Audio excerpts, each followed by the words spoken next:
Hi! Welcome back to About Craft. And today, hindi ko na naman po alam kung ano ang sumapi sa akin at gusto kong pahirapan ang sarili ko. I think it's because yesterday, nagpadala na naman ng mga bagong items ang beautybigbang.com. Lahat ng mga items na pinadala nila ay mga highlighters. So yes, ang dami ko pong supply ng highlighters ngayon. I think enough na to hanggang sa aking pagkatanda para kahit lolo na ako, glowing pa rin ako best. Kaya ko pa rin silawin yung mga bashers dyan. Yes, basically yung challenge na to, gagawa ako ng isang makeup look na ang gamit ko ay highlighters lang lahat. Okay? In all forms, whether it be liquid, cream, or powders. Sinama ko na rin yung mga may shimmers na eyeshadows, tsaka yung mga liquid lipsticks. Basta lahat ng may glitters, kinuha ko na best. And first time lang ako kabahan tungkol sa glitters. Pero para sa inyo,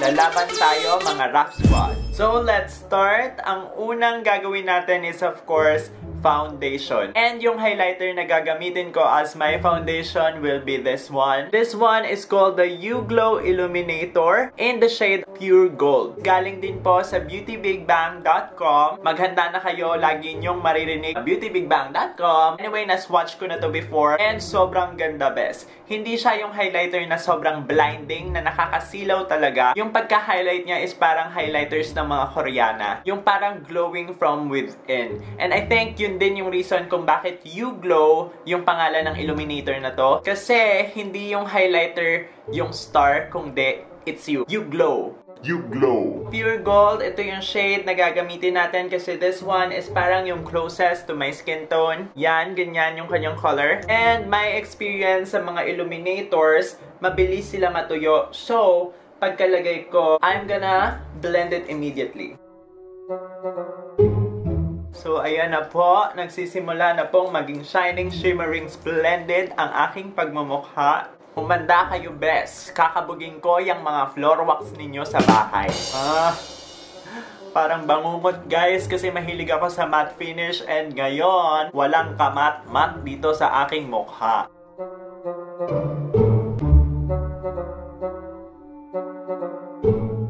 O, diba?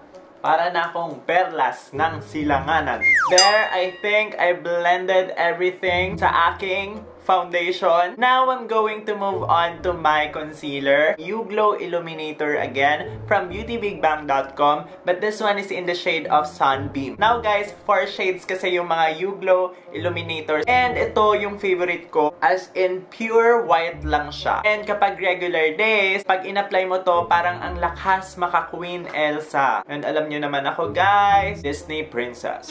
Disney Princess. So, lalagay ko dito. And then I'm going to blend it using the beauty blender.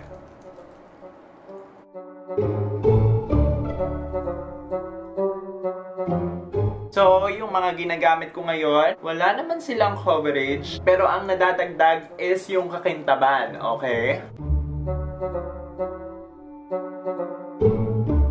And guys, so ang ganda nung pagkakadewy ng mga illuminators na to. Hindi sila yung nakakasilaw talaga. And of course, wag natin kalimutan ng ating nose bridge.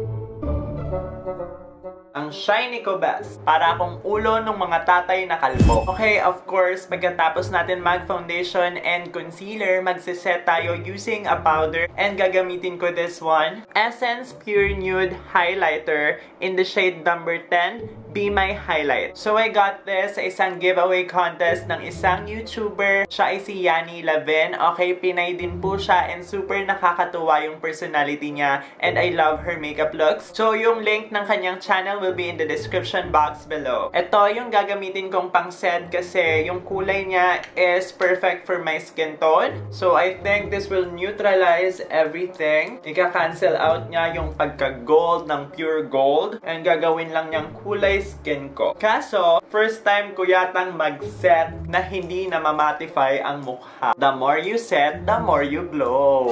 You glow. Okay, another You Glow in the shade number 4, Sun Goddess para sa ating, yes, kantor. Okay, I'm just going to put a little bit and as you can see guys, brown siya, pero may pagka-reddish ng konti. And okay lang yan, medyo sun-kissed ang i-achieve natin na look. I mean, definitely inspired sa araw itong mukha natin.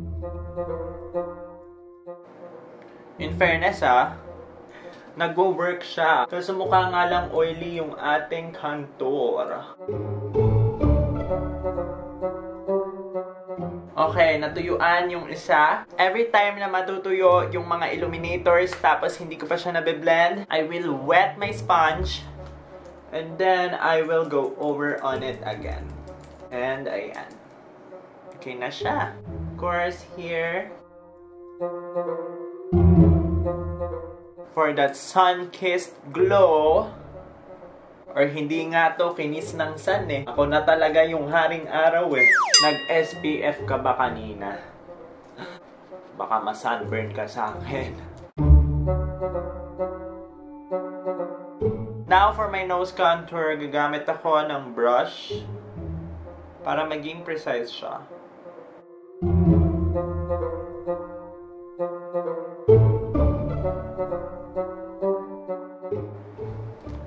There. Now guys, of course, dahil liquid yung pinang-contour natin, powder highlighter, oh my gosh. So this one is yung highlighters ng Lime Crime, again, from beautybigbang.com. It has the pink, the gold, and the peach. I'm going to get the peach para maset ang ating contour. The more you blend, the more you glow. You glow, girl!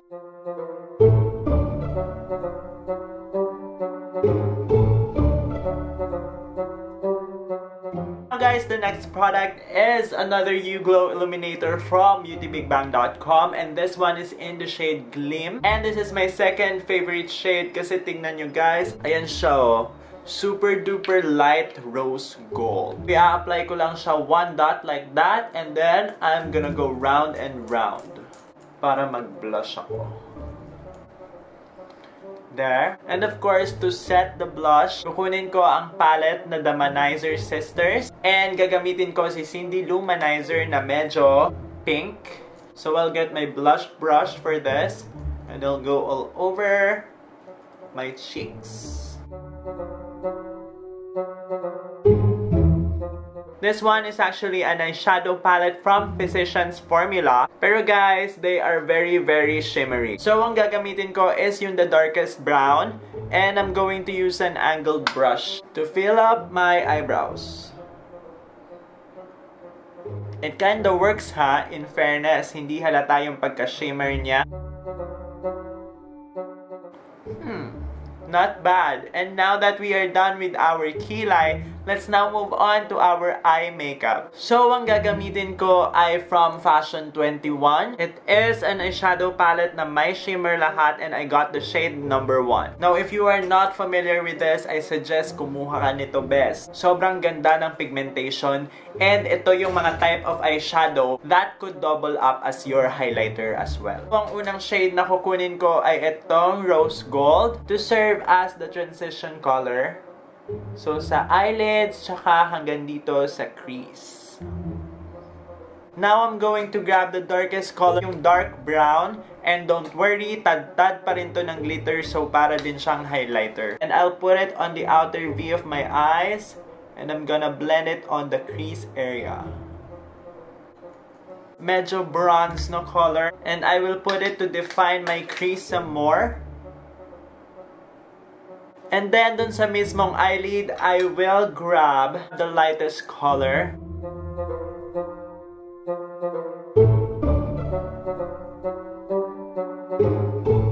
And I will get the darkest brown para lagyan yung aking lower lash line.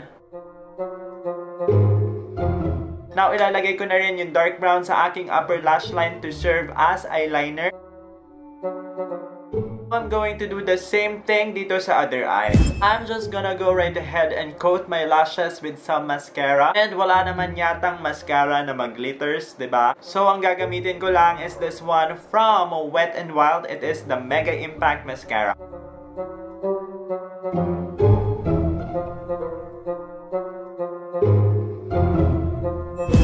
Now guys, I cannot believe we are almost done. Akalain mo yon. Gagamit na ako ng lip product. So, nagpadala nga sa akin yung Beauty Big Bang ng mga liquid lipsticks na may mga shimmer lahat. And pwede ko yung gamitin, pero parang wala namang challenge. So, gusto ko pang pahirapan ang sarili ko more. Gagamit ako ng gold eyeliner. So, yes, hindi pa ako nakontento gamitin yung highlighter sa buong mukha ko. Yung eyeliner naman, lalagay ko sa labi ko. Lips ko, oh.